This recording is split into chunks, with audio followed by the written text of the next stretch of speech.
सतनाम वाहिगुरु साहिब जी। गौड़ी महला पहला।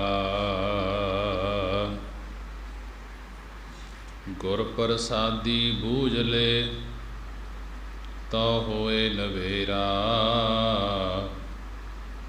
घर कर नाम निरंजना सो ठाकुर मेरा। गुर प्रसादी बूझ ले तो होए नवेरा, घर कर नाम निरंजना सो ठाकुर मेरा। बिन गुर शब्द न छूटिया देखो विचारा, जे लख कर्म कमावही बिन गुर अंधियारा। रहाओ। अंधे अकली वाहरे क्या तिन स्यों कहिए, बिन गुर पंथ न सूझई केत वेद निर्वहिया। खोटे को खरा कहे खरे सार ना जानै, अंधे का नाम पारखू कली काल बिड़ानै। सूते को जागत कहे जागत को सूता, जीवत को मुआ कहे मुए नहीं रोता। आबत को जाता कहे जाते को आया, पर की को अपनी कहे अपनो नहीं पाया। मीठे को कौड़ा कहे कड़ुए को मीठा, राते की निंदा करे ऐसा कल में डीठा। चेरी की सेवा करहे ठाकुर नहीं दीसै, पोखर नीर बरोलिया माखन नहीं रीसै। इस पद जो अर्थ आयले सो गुरु हमारा, नानक चीनै आपको सो अपर अपारा। सब आपे आप वरतदा आपे भरमाया, गुर किरपा ते बूझिए साब ब्रह्म समाया। सब आपे आप वरतदा आपे भरमाया, गुर किरपा ते बूझिए साब ब्रह्म समाया। वाहिगुरु जी का खालसा वाहिगुरु जी की फतेह। साहिब श्री गुरु ग्रंथ साहिब महाराज जी का कोटान कोट शुकराना है कि गुरु ने बड़ी ही रहमत कृपा की है। संगतां नूं अमृत वेले दे खुले दर्शन दीदारे बख्शे हन। आओ अमृत वेले की संभाल करते हुए साहिब श्री गुरु ग्रंथ साहिब महाराज जी की बाणी की विचार श्रवण करते हुए धन धन साहिब श्री गुरु ग्रंथ साहिब महाराज जी नूं सीस झुकाउंदे हुए सारी संगत गज के फतेह बुलाउणा करिए जी। वाहिगुरु जी का खालसा वाहिगुरु जी की फतेह। साहिब श्री गुरु ग्रंथ साहिब महाराज जी की पवित्र बाणी लड़ीवार श्री गुरु ग्रंथ साहिब महाराज जी की विचार काफ़ी समय तो चल रही है। अष्टपदियां दे अंदर गौड़ी राग दे अंदर महला पहला पहले पातशाह धन गुरु नानक देव महाराज जी की बाणी है। 229 अंग ते गुरु नानक देव महाराज जी के मुखारबिंद तो उचारण की हुई बाणी है। जिथे भी गुरु नानक देव महाराज जी ने ਕਿਸੇ ਨੂੰ ਸਮਝਾਉਣਾ ਕੀਤਾ ਹੈ, ਕਿਸੇ ਦੇ ਪ੍ਰਸ਼ਨਾਂ ਦਾ ਉੱਤਰ ਦਿੱਤਾ ਹੈ। ਉੱਥੇ ਹੀ ਬਾਣੀ ਗੁਰੂ ਨਾਨਕ ਦੇਵ ਮਹਾਰਾਜ ਜੀ ਨੇ ਰਚਨਾ ਕੀਤੀ ਹੈ ਕਿ ਸਿੱਧ ਮੰਡਲੀ ਨੇ ਸਤਿਗੁਰੂ ਜੀ ਦੀ ਸ਼ਰਨ ਵਿੱਚ ਆਣ ਕੇ ਬੇਨਤੀ ਕੀਤੀ। ਜੋ ਸਿੱਧਾਂ ਦੀ ਮੰਡਲੀ ਸੀ, ਉਸ ਮੰਡਲੀ ਨੇ ਸਤਿਗੁਰੂ ਗੁਰੂ ਨਾਨਕ ਦੇਵ ਮਹਾਰਾਜ ਜੀ ਦੀ ਸ਼ਰਨ ਦੇ ਵਿੱਚ ਆ ਕੇ ਬੇਨਤੀ ਕਰਕੇ ਪੁੱਛਿਆ ਧੰਨ ਗੁਰੂ ਨਾਨਕ ਦੇਵ ਮਹਾਰਾਜ ਜੀ ਨੂੰ ਕਿ ਮਹਾਰਾਜ ਕਲਯੁਗ ਦੇ ਕੀ ਲੱਛਣ ਹਨ। ਤਦ ਸਤਿਗੁਰੂ ਗੁਰੂ ਨਾਨਕ ਦੇਵ ਮਹਾਰਾਜ ਜੀ ਸਿੱਧਾਂ ਦੇ ਪ੍ਰਥਾਏ ਸਰਬ ਸਾਂਝਾ ਉਪਦੇਸ਼ ਕਥਨ ਕਰਦੇ ਹਨ। ਪਹਿਲਾਂ ਗੁਰੂ ਅਤੇ ਪਰਮੇਸ਼ਰ ਦੀ ਉਪਮਾ ਕਰਕੇ ਸਮਝਾਇਆ ਸਿੱਧਾਂ ਨੂੰ। ਗੁਰੂ ਨਾਨਕ ਦੇਵ ਮਹਾਰਾਜ ਜੀ ਨੇ ਪਹਿਲਾਂ ਗੁਰੂ ਅਤੇ ਫਿਰ ਪਰਮੇਸ਼ਰ ਦੀ ਉਪਮਾ ਕਰਕੇ ਸਿੱਧਾਂ ਨੂੰ ਸਮਝਾਇਆ। ਫਿਰ ਕਲਯੁਗ ਦੇ ਲੱਛਣ ਤੀਸਰੇ ਪਦੇ ਤੋਂ ਦੱਸਣੇ ਸ਼ੁਰੂ ਕੀਤੇ। 2 ਪਦਿਆਂ ਦੇ ਵਿੱਚ ਗੁਰੂ ਤੇ ਪਰਮੇਸ਼ਰ ਦੀ ਸਿਫਤ ਕੀਤੀ, ਉਸ ਬਾਰੇ ਸਮਝਾਉਣਾ ਕੀਤਾ ਮਹਾਰਾਜ ਗੁਰੂ ਨਾਨਕ ਦੇਵ ਮਹਾਰਾਜ ਜੀ ਨੇ। ਸਿੱਧਾਂ ਨੂੰ ਗੁਰੂ ਨਾਨਕ ਦੇਵ ਮਹਾਰਾਜ ਜੀ ਕਹਿਣ ਲੱਗੇ, ਗੁਰ ਪ੍ਰਸਾਦੀ ਬੂਝਲੇ ਤਉ ਹੋਏ ਨਵੇਰਾ। ਮਹਾਰਾਜ ਜੀ ਕਹਿਣ ਲੱਗੇ, ਸਤਿਗੁਰਾਂ ਦੀ ਕਿਰਪਾ ਦੁਆਰਾ ਜੇਕਰ ਕੋਈ ਪਰਮਾਤਮਾ ਨੂੰ ਬੁੱਝ ਲੈ, ਸਮਝ ਲਵੇ ਤਾਂ ਤਉ ਹੋਏ ਨਵੇਰਾ, ਤਉ ਤਾਂ ਜੰਮਣ ਮਰਨ ਦਾ ਨਵੇੜਾ ਹੋ ਜਾਏਗਾ। ਗੁਰ ਪ੍ਰਸਾਦੀ ਬੂਝ ਲੈ। ਗੁਰੂ ਨਾਨਕ ਦੇਵ ਮਹਾਰਾਜ ਜੀ ਸਿੱਧਾਂ ਨੂੰ ਕਹਿਣ ਲੱਗੇ ਕਿ ਸਤਿਗੁਰਾਂ ਦੀ ਕਿਰਪਾ ਦੁਆਰਾ ਜੇਕਰ ਕੋਈ ਪਰਮਾਤਮਾ ਨੂੰ ਸਮਝ ਲਵੇ ਤਾਂ ਜੰਮਣ ਮਰਨ ਦਾ ਨਵੇੜਾ ਹੋ ਜਾਏਗਾ। ਘਰ ਘਰ ਨਾਮ ਨਿਰੰਜਨਾ ਸੋ ਠਾਕੁਰ ਮੇਰਾ। ਮਹਾਰਾਜ ਗੁਰੂ ਨਾਨਕ ਦੇਵ ਜੀ ਕਹਿਣ ਲੱਗੇ, ਘਰ ਘਰ ਸ਼ਾਸਤਰਾਂ ਵਿੱਚ ਨਿਰੰਜਨਾ ਪਰਮੇਸ਼ਰ ਦਾ ਨਾਮ ਹੀ ਕਥਨ ਕੀਤਾ ਹੋਇਆ ਹੈ ਕਿ ਜੋ ਸ਼ਾਸਤਰ ਹਨ, ਧਾਰਮਿਕ ਗ੍ਰੰਥ ਹਨ, ਉਸ ਦੇ ਵਿੱਚ ਪਰਮੇਸ਼ਰ ਦਾ ਨਾਮ ਹੀ ਕਥਨ ਕੀਤਾ ਹੋਇਆ ਹੈ। ਜਿਹੜਾ ਨਾਮ ਜਪੂਗਾ ਕਿ ਉਸ ਦਾ ਜੰਮਣ ਮਰਨ ਦਾ ਨਵੇੜਾ ਹੋ ਜਾਊਗਾ। ਗੁਰਾਂ ਦੀ ਕਿਰਪਾ ਦੁਆਰਾ ਜੇਕਰ ਗੁਰੂ ਧਾਰਨ ਕਰਕੇ, ਗੁਰੂ ਦੇ ਉਪਦੇਸ਼ 'ਤੇ ਚੱਲ ਕੇ, ਗੁਰੂ ਦੀ ਬਾਣੀ ਦਾ ਉਪਦੇਸ਼ ਲੈ ਕੇ ਜੇਕਰ ਨਾਮ ਜਪੇਗਾ ਤਾਂ ਹੀ ਇਹ ਪਰਮੇਸ਼ਰ ਨੂੰ ਸਮਝ ਲਏਗਾ। ਸਮਝ ਕੇ ਪਰਮੇਸ਼ਰ ਦਾ ਨਾਮ ਜਪੇਗਾ ਕਿ ਘਰ ਘਰ ਨਾਮ ਨਿਰੰਜਨਾ ਸੋ ਠਾਕੁਰ ਮੇਰਾ। ਸ਼ਾਸਤਰਾਂ ਵਿੱਚ ਪਰਮੇਸ਼ਰ ਦਾ ਨਾਮ ਹੀ ਕਥਨ ਕੀਤਾ ਹੋਇਆ ਹੈ। ਭਾਵ ਸਭ ਸ਼ਾਸਤਰ ਨਾਮ ਦੀ ਹੀ ਮਹਿਮਾ ਕਰਦੇ ਹਨ, ਨਾਮ ਦੀ ਵਡਿਆਈ ਕਰਦੇ ਹਨ ਕਿ ਜਿਹੜਾ ਪਰਮੇਸ਼ਰ ਦਾ ਨਾਮ ਜਪੂਗਾ ਉਸ ਦਾ ਜੰਮਣ ਮਰਨ ਦਾ ਨਵੇੜਾ ਹੋ ਜਾਏਗਾ। ਘਰ ਘਰ ਸਰੀਰਾਂ ਵਿੱਚ ਸਾਰੇ ਪਰਮੇਸ਼ਰ ਦਾ ਨਾਮ ਜਪਦੇ ਹਨ। ਸਾਰਿਆਂ ਦੇ ਸਰੀਰਾਂ ਨੂੰ ਘੜਨ ਵਾਲਾ ਬ੍ਰਹਮ ਵੀ ਪਰਮੇਸ਼ਰ ਦਾ ਨਾਮ ਜਪਦੇ ਹਨ ਕਿ ਬ੍ਰਹਮ ਵੀ ਪਰਮਾਤਮਾ ਦਾ ਨਾਮ ਜਪਦਾ ਹੈ। ਸਰੀਰ ਅਸਥੂਲ ਦੇ, ਇਸ ਵਿੱਚ ਵੀ ਸੂਖਮ ਦੇ, ਇਸ ਦੇ ਵਿੱਚ ਕਾਰਨ ਦੇ, ਇਹਨਾਂ ਤਿੰਨਾਂ ਦੇਹਾਂ ਨੂੰ ਜੋ ਘੜਨ ਵਾਲਾ ਹੈ ਉਹ ਪਰਮੇਸ਼ਰ ਹੈ ਕਿ ਉਸ ਪਰਮੇਸ਼ਰ ਦਾ ਨਾਮ ਸੁੱਧ ਬ੍ਰਹਮ ਹੈ। ਉਹ ਸੋ ਠਾਕੁਰ ਮੇਰਾ। ਗੁਰੂ ਨਾਨਕ ਦੇਵ ਮਹਾਰਾਜ ਜੀ ਕਹਿਣ ਲੱਗੇ, ਉਹ ਠਾਕੁਰ, ਉਹ ਸੁਆਮੀ ਮੇਰਾ, ਸਾਡਾ ਪਰਮਾਤਮਾ ਹੈ। ਬਿਨ ਗੁਰ ਸ਼ਬਦ ਨਾ ਛੂਟੀਐ ਦੇਖੋ ਵਿਚਾਰਾ। ਮਹਾਰਾਜ ਜੀ ਸਿੱਧਾਂ ਨੂੰ ਕਹਿਣ ਲੱਗੇ, ਸਤਿਗੁਰੂ ਸਾਹਿਬ ਜੀ ਦੇ ਉਪਦੇਸ਼ ਦੀ ਕਮਾਈ ਕੀਤੇ ਤੋਂ ਬਗੈਰ ਛੁਟਕਾਰਾ ਨਹੀਂ ਹੁੰਦਾ। ਬਿਨ ਗੁਰ ਸ਼ਬਦ ਨਾ ਛੂਟੀਐ ਦੇਖੋ ਵਿਚਾਰਾ। ਗੁਰੂ ਨਾਨਕ ਦੇਵ ਮਹਾਰਾਜ ਜੀ ਕਹਿਣ ਲੱਗੇ, ਸਤਿਗੁਰੂ ਸਾਹਿਬ ਜੀ ਦੇ ਉਪਦੇਸ਼ ਦੀ ਕਮਾਈ ਕੀਤੇ ਤੋਂ ਬਗੈਰ ਛੁਟਕਾਰਾ ਨਹੀਂ ਹੁੰਦਾ।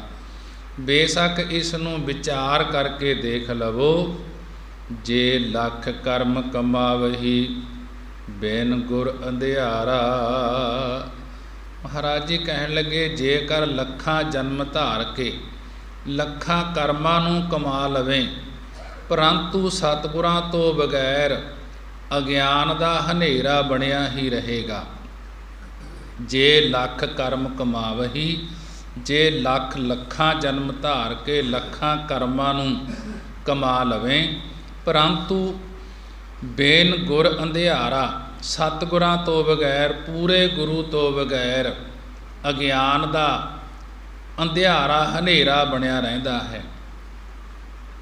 रहाओ विश्राम दे के अगे महाराज जी कहन लगे, अंधे अकली वाहरे क्या तिन स्यों कहीए। गुरु नानक देव महाराज जी सिद्धां नूं समझा रहे हैं परमेश्वर की उपमा करके कि जेड़े अन्ने अग्यानी लोग अकल तो बाहर हैं, भाव मन बुद्ध रूपी नेत्रां विच भरम रूपी फुले पए हुए हैं ते अंदर परमार्थ वाली आकल नहीं, फिर उन्हां पुरखां दे ताईं की कहना करिए, भाव वो कुछ समझते नहीं। अंधे अकली वाहरे तिन अंधे अकली वाहरे क्या तिन स्यो कहीए। जेड़े अंधे अन्ने अग्यानी ज्ञान तो हीणे लोक आकल तो बाहर हैं, भाव मन बुद्ध रूपी नेत्रां विच भरम दे फुले पए होए हन ते अंदर परमार्थ वाली आकल नहीं है, फिर उन्हां पुरखां दे ताईं की कहना करिए, भाव वो कुछ समझते नहीं। बिन गुर पंथ न सुझई कित विद निर्वहिए। बिन गुर पंथ न सुझई, सतगुरु साहिब जी तो बगैर भगती सहित परमार्थ दा ज्ञान दा रास्ता किसे नूं दिस नहीं सकदा। बिन गुर पंथ ना सुझई कि बिना गुरां तो भगती दे सहित परमार्थ दा रास्ता किसे नूं दिस नहीं सकदा। जे परमार्थ दा परमेश्वर दे मिलन दा रास्ता है तां पूरे गुरु ही भगती द्वारा दिखाउंदे हन। कित विद निर्वही है, फिर यह जीव कित केड़ी विधि नाल निर्वाह करनगे, भाव मुक्त किवें होणगे। बिन गुर पंथ ना सूझी कित विद निर्वही है। सतगुरु साहिब जी तो बगैर, पूर्ण गुरु तो बगैर भगती सहित परमार्थ दा ज्ञान दा रास्ता किसे नूं दिस नहीं सकदा, सुझदा नहीं। फिर यह जीव केड़ी विधि केड़े तरीके नाल निर्वही है निर्वाह करनगे, भाव मुक्त किवें होणगे। अगे कलयुग दे लक्षण दसदे हन। इत्थों तक दो पदियां दे विच गुरु ते परमेश्वर बारे समझाउणा कीता गुरु नानक देव महाराज जी ने सिद्धां दी मंडली नूं। अगे कलयुग दे लक्षण दसदे हन कि कलयुग दे विच की वरतारा हुंदा है। खोटे को खरा कहे, खरे सार ना जाणै। महाराज जी कहन लगे, यह संसार विच खोटे दोषी ऐबी नूं, भाव धर्म तो हीणे नूं लोक खरा चंगा कहते हैं। खोटे को खरा कहे कि यह संसार दे विच दोषी बंदे नूं, ऐबी बंदे नूं, भाव धर्म तो हीणे नूं लोक खरा चंगा कहते हैं। ते जो स्वै धर्म विच पक्के हन, जो धर्म दे विच आप दे विच पक्के हन, चंगे हन, खरे सार ना जाणै, उन्हां दी सार उन्हां दी खबर तक भी नहीं जानते। लोग जिहड़े धर्मी बंदे हन उन्हां दी कोई सार नहीं जानते। ये ते जिहड़े संसार दे विच खोटे हन, ऐबी हन, भाव धर्म तो हीणे हन, लोग उन्हां नूं चंगा कहते हैं। जो स्वै धर्म दे विच पक्के हन, चंगे हन, धर्म दे विच उन्हां दी सार उन्हां दी खबर तक भी नहीं जानते। अंधे का नाउ पारखू कली काल बिड़ाणै। महाराज जी कलयुग दे लक्षण दसदे हन कि अंधे का नाउ पारखू कली काल बिड़ाणै। ਜਿਹੜੇ अंधे अन्ने अग्यानी ज्ञान तो हीणे पुरुष ਹਨ, भाव मन बुद्ध रूपी नेत्रां विच ब्रह्म ज्ञान रूपी निगाह नहीं है जिन्हां दे, उन्हां दा नाम परखण वाला भाव ज्ञानी रखिया होया है। अंधे का नाउ पारखू कली काल बिड़ाणै। ਜਿਹੜੇ अन्ने ਗਿਆਨ ਤੋਂ ਹੀਣੇ ਪੁਰਸ਼ ਹਨ। ਮਨ ਬੁੱਧ ਰੂਪੀ ਨੇਤਰਾਂ ਵਿੱਚ ਬ੍ਰਹਮ ਗਿਆਨ ਰੂਪੀ ਨਿਗਾਹ ਨਹੀਂ। ਉਹਨਾਂ ਦਾ ਨਾਮ ਪਾਰਖੂ ਪਰਖਣ ਵਾਲਾ ਭਾਵ ਗਿਆਨੀ ਰੱਖਿਆ ਹੋਇਆ ਹੈ। ਇਸ ਕਲਯੁਗ ਦੇ ਵਿੱਚ ਲੋਕਾਂ ਨੇ ਕਲੀ ਕਾਲ ਵਿੜਾਣਾ। ਜੋ ਅਗਿਆਨੀ ਗਿਆਨ ਤੋਂ ਹੀਣਾ ਹੈ ਉਸ ਦਾ ਨਾਮ ਪਰਮੇਸ਼ਰ ਦੀ ਪਰਮਾਰਥ ਦੀ ਪਰਖਣ ਵਾਲਾ ਰੱਖਿਆ ਹੋਇਆ ਹੈ। ਇਹ ਕਲੀ, ਇਹ ਕਲਯੁਗ ਦਾ ਜੋ ਸਮਾਂ ਹੈ, ਇਹ ਵਿਡਾਣਾ ਅਸਚਰਜਤਾ ਹੈ। ਕਲਯੁਗ ਦੇ ਵਿੱਚ ਇਹ ਅਸਚਰਜਤਾ ਹੈ ਕਿ ਉਲਟ ਹੀ ਲੋਕ ਦੱਸਦੇ ਹਨ ਕਿ ਜਿਹੜਾ ਗਿਆਨ ਤੋਂ ਹੀਣਾ ਹੈ ਉਸ ਦਾ ਨਾਮ ਪਰਮੇਸ਼ਰ ਦੀ ਪਰਮਾਰਥ ਦੀ ਪਰਖ ਕਰਨ ਵਾਲਾ ਰੱਖਿਆ ਹੋਇਆ ਹੈ। ਇਹ ਕਲੀ, ਇਹ ਕਲਯੁਗ ਦੇ ਸਮੇਂ ਦੀ ਅਸਚਰਜਤਾ ਹੈ। ਸੂਤੇ ਕੋ ਜਾਗਤ ਕਹੈ, ਜਾਗਤ ਕੋ ਸੂਤਾ। ਜਿਹੜੇ ਅਵਿਦਿਆ ਦੀ ਨੀਂਦ ਵਿੱਚ ਪਰਮਾਰਥ ਵੱਲੋਂ, ਪਰਮੇਸ਼ਰ ਵੱਲੋਂ ਸੁੱਤੇ ਪਏ ਹਨ, ਜਿਹੜੇ ਅਵਿਦਿਆ ਦੀ ਨੀਂਦ ਵਿੱਚ ਪਰਮਾਰਥ ਵੱਲੋਂ, ਪਰਮੇਸ਼ਰ ਵੱਲੋਂ ਸੁੱਤੇ ਪਏ ਹਨ, ਭਜਨ ਸਿਮਰਨ ਵੱਲੋਂ, ਅੰਮ੍ਰਿਤ ਵੇਲੇ ਉੱਠਣ ਵੱਲੋਂ, ਸਤ ਸੰਗਤ ਕਰਨ ਵੱਲੋਂ ਸੁੱਤੇ ਰਹਿੰਦੇ ਹਨ, ਉਹਨਾਂ ਨੂੰ ਕਲਯੁਗੀ ਜੀਵ ਜਾਗਤ ਕਹੈ ਕਿ ਜਾਗਦੇ ਕਹਿੰਦੇ ਹਨ ਕਿ ਇਹ ਜਾਗ ਰਹੇ ਹਨ। ਸਤ ਸੰਗਤ ਕਰਨ ਵੱਲੋਂ ਸੁੱਤੇ ਰਹਿੰਦੇ ਹਨ ਜਿਹੜੇ, ਉਹਨਾਂ ਨੂੰ ਕਲਯੁਗੀ ਜੀਵ ਜਾਗਦਾ ਕਹਿੰਦੇ ਹਨ ਕਿ ਬਹੁਤ ਲਿਆਕਤ ਵਾਲਾ ਹੈ, ਉਸ ਨੂੰ ਜਾਗਦੇ ਦਿਮਾਗ ਵਾਲਾ ਮੰਨਦੇ ਹਨ।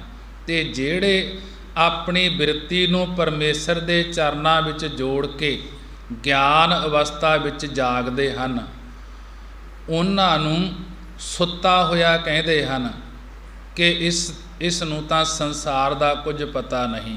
ਜਿਹੜੇ ਪਰਮੇਸ਼ਰ ਦੀ ਭਗਤੀ ਕਰਦੇ ਹਨ, ਪਰਮੇਸ਼ਰ ਦਾ ਨਾਮ ਜਪਦੇ ਹਨ ਕਿ ਉਸ ਨੂੰ ਸੁੱਤਾ ਕਹਿੰਦੇ ਹਨ। ਜਿਹੜੇ ਅਵਿਦਿਆ ਦੀ ਨੀਂਦ ਦੇ ਵਿੱਚ ਪਰਮਾਰਥ ਵੱਲੋਂ ਸੁੱਤੇ ਪਏ ਹਨ, ਭਜਨ ਸਿਮਰਨ ਵੱਲੋਂ, ਅੰਮ੍ਰਿਤ ਵੇਲੇ ਉੱਠਣ ਵੱਲੋਂ, ਸਤ ਸੰਗਤ ਕਰਨ ਵੱਲੋਂ ਸੁੱਤੇ ਰਹਿੰਦੇ ਹਨ, ਉਹਨਾਂ ਨੂੰ ਕਲਯੁਗੀ ਜੀਵ ਜਾਗਦੇ ਕਹਿੰਦੇ ਹਨ ਕਿ ਇਹ ਬਹੁਤ ਲਿਆਕਤ ਵਾਲਾ ਹੈ, ਉਸ ਨੂੰ ਜਾਗਦੇ ਦਿਮਾਗ ਵਾਲਾ ਮੰਨਦੇ ਹਨ। ਜਿਹੜੇ ਆਪਣੀ ਬਿਰਤੀ ਨੂੰ ਪਰਮੇਸ਼ਰ ਦੇ ਚਰਨਾਂ ਵਿੱਚ ਜੋੜ ਕੇ ਗਿਆਨ ਅਵਸਥਾ ਵਿੱਚ ਜਾਗਦੇ ਹਨ, ਉਹਨਾਂ ਨੂੰ ਸੁੱਤਾ ਹੋਇਆ ਕਹਿੰਦੇ ਹਨ। ਇਸ ਨੂੰ ਤਾਂ ਸੰਸਾਰ ਦਾ ਇਹ ਕਹਿੰਦੇ ਹਨ ਕਿ ਪਤਾ ਹੀ ਨਹੀਂ। ਜੀਵਤ ਕੋ ਮੂਆ ਕਹੈ, ਮੂਏ ਨਹੀਂ ਰੋਤਾ।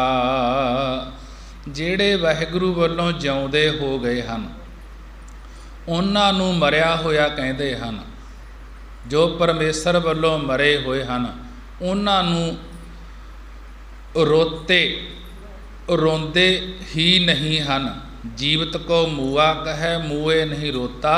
ਕਿ ਜਿਹੜੇ ਵਾਹਿਗੁਰੂ ਵੱਲੋਂ ਜਿਉਂਦੇ ਹੋ ਗਏ ਹਨ ਨਾਮ ਜਪ ਕੇ, ਉਹਨਾਂ ਨੂੰ ਮਰਿਆ ਹੋਇਆ ਕਹਿੰਦੇ ਹਨ। ਜੋ ਪਰਮੇਸ਼ਰ ਵੱਲੋਂ ਮਰੇ ਹੋਏ ਹਨ, ਉਹਨਾਂ ਨੂੰ ਰੋਂਦੇ ਹੀ ਨਹੀਂ ਹਨ ਕਿ ਇਹ ਵਾਹਿਗੁਰੂ ਵੱਲੋਂ ਬੇਮੁਖ ਹੋ ਕੇ ਕਿਉਂ ਮਰ ਗਏ। ਜਿਹੜੇ ਪਰਮਾਰਥ ਵੱਲੋਂ ਮਰੇ ਹੋਏ ਹਨ, ਉਹਨਾਂ ਵਾਸਤੇ ਰੋਂਦੇ ਭਾਵ ਯਤਨ ਨਹੀਂ ਕਰਦੇ। ਆਵਤ ਕੋ ਜਾਤਾ ਕਹੈ, ਜਾਤੇ ਕੋ ਆਇਆ। ਜਿਹੜੇ ਆਪਣੇ ਜੀਵਨ ਨੂੰ ਉੱਚਾ ਕਰਨ ਲਈ ਸਾਧ ਸੰਗਤ ਵਿੱਚ ਆਵਤ ਆਉਂਦੇ ਹਨ, ਜਿਹੜੇ ਆਪਣੇ ਜੀਵਨ ਨੂੰ ਉੱਚਾ ਕਰਨ ਲਈ ਸਾਧ ਸੰਗਤ ਵਿੱਚ, ਸਤ ਸੰਗਤ ਵਿੱਚ ਆਉਂਦੇ ਹਨ, ਉਹਨਾਂ ਨੂੰ ਕਹਿੰਦੇ ਹਨ ਕਿ ਇਹ ਸਾਡੇ ਘਰ ਘਾਟ ਵੱਲੋਂ ਚਲਿਆ ਗਿਆ ਹੈ। ਭਾਵ ਸਾਡੇ ਕੰਮ ਨਹੀਂ, ਸਾਡੇ ਕੰਮ ਦਾ ਨਹੀਂ ਰਿਹਾ। ਤੇ ਜਿਹੜੇ ਸਾਧ ਸੰਗਤ ਛੱਡ ਕੇ ਸੰਸਾਰ ਵੱਲ ਚਲੇ ਜਾਂਦੇ ਹਨ, ਸੰਸਾਰ ਦੇ ਵਿੱਚ ਖਚਿਤ ਹੋ ਜਾਂਦੇ ਹਨ, ਉਹਨਾਂ ਨੂੰ ਕਹਿੰਦੇ ਹਨ ਕਿ ਇਹ ਘਰ ਵਿੱਚ ਆ ਗਿਆ ਹੈ। ਭਾਵ ਇਸ ਨੂੰ ਗਿਆਨ ਹੋ ਗਿਆ ਹੈ। ਪਰ ਕੀ ਕੋ ਆਪਣੀ ਕਹੈ, ਆਪਣੋ ਨਹੀਂ ਭਾਇਆ। ਪਰ ਕੀ ਕੋ ਆਪਣੀ ਕਹੈ, ਆਪਣੋ ਨਹੀਂ ਭਾਇਆ। ਕਿ ਪਰਾਏ ਹੱਕ ਨੂੰ ਆਪਣਾ ਕਹਿੰਦੇ ਹਨ। ਤੇ ਜਿਹੜੇ ਆਪਣਾ ਹੱਕ ਹੈ ਉਹ ਭਾਉਂਦਾ ਨਹੀਂ ਉਹਨਾਂ ਨੂੰ। ਪਰ ਕੀ ਕੋ ਆਪਣੀ ਕਹੈ, ਆਪਣੋ ਨਹੀਂ ਭਾਇਆ। ਕਿ ਪਰਾਏ ਹੱਕ ਨੂੰ ਆਪਣੀ ਕਹਿੰਦੇ ਹਨ। ਤੇ ਜਿਹੜੇ ਆਪਣਾ ਹੱਕ ਹੈ ਉਹ ਭਾਉਂਦਾ ਨਹੀਂ, ਉਹਨਾਂ ਨੂੰ ਚੰਗਾ ਨਹੀਂ ਲੱਗਦਾ। ਕਿ ਪਰਾਏ ਹੱਕ ਖੋਹਣ ਦੇ ਵਿੱਚ ਲੱਗੇ ਹੋਏ ਹਨ, ਕਿ ਉਹਨਾਂ ਨੂੰ ਆਪਣੇ ਹੱਕ ਚੰਗੇ ਨਹੀਂ ਲੱਗਦੇ, ਦੂਜਿਆਂ ਦੇ ਹੱਕ ਖੋਹਦੇ ਹਨ। ਮਹਾਰਾਜ ਜੀ ਅੱਗੇ ਕਹਿਣ ਲੱਗੇ, ਮੀਠੇ ਕੋ ਕੌੜਾ ਕਹੈ ਕੜੂਏ ਕੋ ਮੀਠਾ, ਜੋ ਪਰਮੇਸ਼ਰ ਦਾ ਅੰਮ੍ਰਿਤ ਰੂਪੀ ਨਾਮ ਮਿੱਠਾ ਹੈ ਉਸ ਨੂੰ ਕੌੜਾ ਕਹਿੰਦੇ ਹਨ, ਕੜਵਾ ਕਹਿੰਦੇ ਹਨ, ਅਤੇ ਜੋ ਵਿਸ਼ੇ ਵਿਕਾਰ ਆਦਿਕ ਕੜੂਏ ਕੌੜੇ ਹਨ ਉਹਨਾਂ ਨੂੰ ਮਿੱਠੇ ਰਸ ਵਾਲੇ ਕਹਿੰਦੇ ਹਨ। ਮੀਠੇ ਕੋ ਕੌੜਾ ਕਹੈ ਕੜੂਏ ਕੋ ਮੀਠਾ, ਜੋ ਪਰਮੇਸ਼ਰ ਦਾ ਅੰਮ੍ਰਿਤ ਰੂਪੀ ਨਾਮ ਮਿੱਠਾ ਹੈ ਉਸ ਨੂੰ ਕੌੜਾ ਕਹਿੰਦੇ ਹਨ, ਅਤੇ ਜੋ ਵਿਸ਼ੇ ਵਿਕਾਰ ਆਦਿਕ ਕੌੜੇ ਹਨ ਉਹਨਾਂ ਨੂੰ ਮਿੱਠੇ ਰਸ ਵਾਲੇ ਕਹਿੰਦੇ ਹਨ। ਰਾਤੇ ਕੀ ਨਿੰਦਾ ਕਰੇ ਐਸਾ ਕਲਮੈ ਡੀਠਾ, ਜਿਹੜੇ ਪਰਮੇਸ਼ਰ ਵਿੱਚ ਰਾਤੇ ਰੰਗੇ ਗਏ ਹਨ ਉਹਨਾਂ ਦੀ ਲੋਕ ਨਿੰਦਿਆ ਕਰਦੇ ਹਨ। ਰਾਤੇ ਕੀ ਨਿੰਦਾ ਕਰਹਿ, ਜਿਹੜੇ ਪਰਮੇਸ਼ਰ ਵਿੱਚ ਰਾਤੇ ਰੱਤੇ ਹੋਏ ਹਨ, ਰੰਗੇ ਹੋਏ ਹਨ, ਉਹਨਾਂ ਦੀ ਲੋਕ ਨਿੰਦਿਆ ਕਰਦੇ ਹਨ। ਐਸਾ ਕਲਮੈ ਡੀਠਾ, ਧੰਨ ਗੁਰੂ ਨਾਨਕ ਦੇਵ ਮਹਾਰਾਜ ਜੀ ਕਹਿਣ ਲੱਗੇ, ਅਸੀਂ ਅਜਿਹਾ ਵਰਤਾਰਾ ਕਲਯੁਗ ਦੇ ਵਿੱਚ ਦੇਖਿਆ ਹੈ। ਚੇਰੀ ਕੀ ਸੇਵਾ ਕਰਹਿ ਠਾਕੁਰ ਨਹੀਂ ਦੀਸੈ। ਚੇਰੀ ਦਾਸੀ ਭਾਵ ਕਿ ਮਾਇਆ ਦੀ ਹਰ ਵੇਲੇ ਟਹਿਲ ਸੇਵਾ ਕਰਦੇ ਹਨ। ਜੋ ਇਹ ਦਾਸੀ ਹੈ ਭਗਤਾਂ ਦੀ, ਕਿ ਇਸ ਦਾਸੀ ਦੀ ਇਹ ਕਲਯੁਗ ਦੇ ਲੋਕ ਸੇਵਾ ਕਰਦੇ ਹਨ, ਟਹਿਲ ਕਰਦੇ ਹਨ। ਜੋ ਸਾਰੇ ਹੀ ਵਿਆਪਕ ਠਾਕੁਰ ਸੁਆਮੀ ਵਾਹਿਗੁਰੂ ਹੈ, ਨਹੀਂ ਦਿਸੈ ਉਹ ਇਹਨਾਂ ਅਗਿਆਨੀ ਜੀਵਾਂ ਤਾਈਂ ਦਿਸਦਾ ਨਹੀਂ।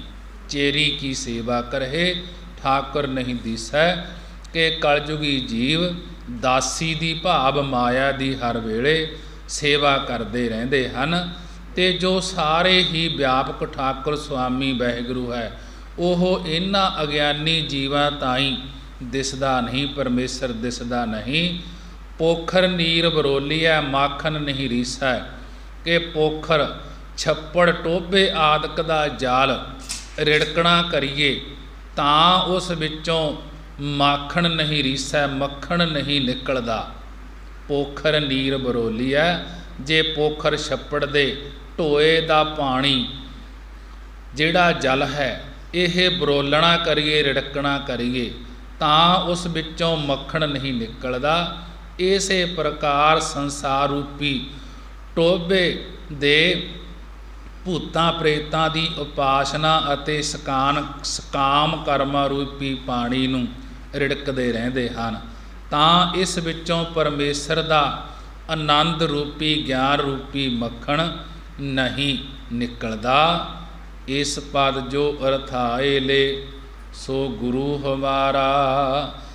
ਇਸ ਸ਼ਬਦ ਦੇ ਅੰਦਰ ਜੋ ਵਿਚਾਰ ਕੀਤੀ ਹੈ, ਗੁਰੂ ਨਾਨਕ ਦੇਵ ਮਹਾਰਾਜ ਜੀ ਕਥਨ ਕਰਦੇ ਹਨ, ਇਸ ਪਦ ਜੋ ਅਰਥਾਏ ਲੈ ਸੋ ਗੁਰੂ ਹਮਾਰਾ, ਕਿ ਇਹ ਪਦ ਇਹ ਸ਼ਬਦ ਦੇ ਅੰਦਰ ਮਹਾਰਾਜ ਜੀ ਕਹਿਣ ਲੱਗੇ ਜੋ ਵਿਚਾਰ ਕੀਤੀ ਹੈ, ਜਿਹੜਾ ਇਸ ਦੇ ਅਰਥਾਏ, ਜਿਹੜਾ ਇਸ ਦੇ ਅਰਥ ਸਮਝ ਲਵੇ, ਹਿਰਦੇ ਵਿੱਚ ਧਾਰਨ ਕਰ ਲਵੇ, ਉਹ ਹਮਾਰਾ, ਉਹ ਸਾਡਾ, ਉਹ ਸਭ ਦੇ ਪੂਜਣੇ ਯੋਗ ਹੈ।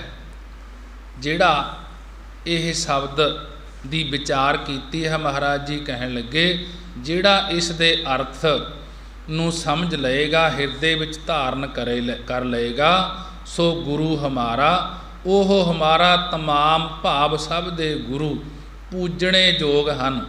ਇਸ ਭਜਨ ਦੇ ਜੋ ਪੁਰਖ ਅਰਥਾਂ ਨੂੰ ਪੜ੍ਹ ਜਾਂ ਸੁਣ ਕੇ ਹਿਰਦੇ ਵਿੱਚ ਧਾਰਨ ਕਰ ਲੈਂਦਾ ਹੈ, ਉਹ ਪਰਮੇਸ਼ਰ ਦਾ ਸਰੂਪ ਹੋ ਜਾਂਦਾ ਹੈ, ਅਤੇ ਪਰਮੇਸ਼ਰ ਦਾ ਸਰੂਪ ਹੋਣ ਕਰਕੇ ਉਹ ਸਾਡਾ ਗੁਰੂ ਹੈ। ਨਾਨਕ ਚੀਨੈ ਆਪ ਕੋ ਸੋ ਅਪਰ ਅਪਾਰਾ। ਸਤਿਗੁਰੂ ਗੁਰੂ ਨਾਨਕ ਦੇਵ ਮਹਾਰਾਜ ਜੀ ਕਥਨ ਕਰਦੇ ਹਨ ਕਿ ਜਿਹੜਾ ਆਪ ਆਪਣੇ ਆਪ ਨੂੰ ਚੀਨੈ ਜਾਣ ਲੈਂਦਾ ਹੈ, ਨਾਨਕ ਚੀਨੈ ਆਪ ਕੋ, ਸਤਿਗੁਰੂ ਜੀ ਸਮਝਾ ਰਹੇ ਹਨ, ਜਿਹੜਾ ਆਪ ਆਪਣੇ ਆਪ ਨੂੰ ਜਾਣ ਲਵੇ ਉਹ ਆਪਰ ਭਿੰਨ ਜੋ ਪ੍ਰਕਿਰਤੀ ਹੈ ਉਸ ਤੋਂ ਪਰੇ ਪਾਰਾਵਾਰ ਤੋਂ ਰਹਿਤ ਬ੍ਰਹਮ ਸਰੂਪ ਨੂੰ ਜਾਣ ਲੈਂਦਾ ਹੈ, ਉਸ ਪਰਮੇਸ਼ਰ ਨੂੰ ਜਾਣ ਲੈਂਦਾ ਹੈ, ਉਸ ਦੀ ਪ੍ਰਾਪਤੀ ਵਾਲਾ ਹੋ ਜਾਂਦਾ ਹੈ।